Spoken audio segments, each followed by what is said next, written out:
This is also the reason why in the new European budget that we just have proposed, we have a 5-fold increase in defense spending as a proposal. We have a 10-fold increase in military mobility because we think it's high time for readiness, and we have tripled the proposal for migration and border strengthening. So thank you very much for inviting me here today, and thank you for the excellent cooperation. Paldies, ir pienācis laiks mediju jautājumiem. To skaits būs ierobežots. Katra amatpersona atbildēs tikai uz vienu jautājumu. Un pirms uzdot jautājumu, lūgums nosaukt vārdu uzvārdu un pārstāvēto mediju. Lūdzu.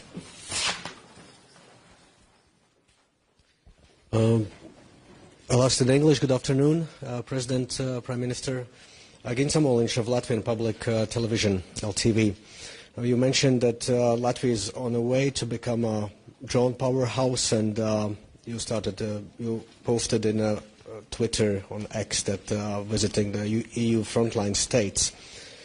Now, how ready do you think are we as European countries to deter military aggression right now, and while we are still very much reliant on the United States security umbrella?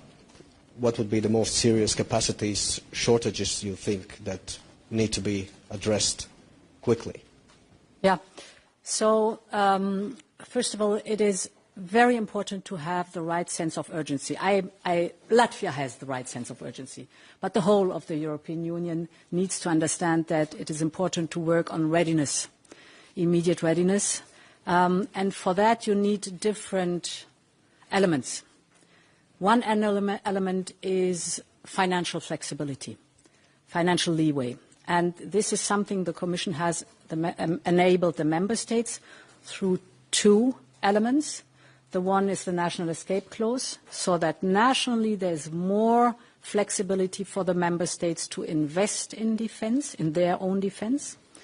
But also important is the second leg, which is SAFE, the joint procurement, because we have European common defence necessities, for example, a common European air shield, or if you look at cyber defence, or if you look at the whole space topics. These are common European projects that we have to develop together. The second element is we have to be very clear on what are the gaps, but also what are the timelines and the milestones that we have to meet. So we have to be only what you can measure, you can deliver. So it's not only that we need a plan, but we need also really to measure the timelines and the targets. For that, we will deliver the Readiness 2030 plan to the European Council in October, so that we have a common plan what the needs in the different member states are and how we get there. Then, and this goes in parallel, we have to strengthen the Ukrainian armed forces. I've said that Ukraine has to be like a steel porcupine, undigestible for potential invaders. And Ukraine has a highly trained and battlefield experienced armed forces.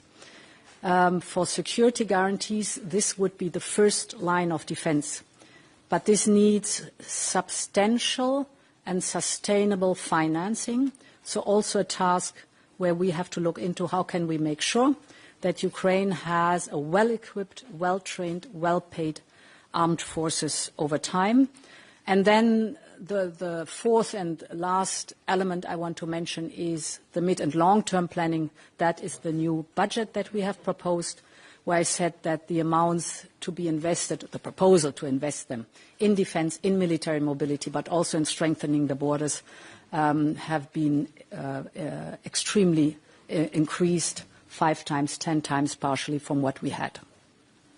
Paldies. Un pēdējais jautājums.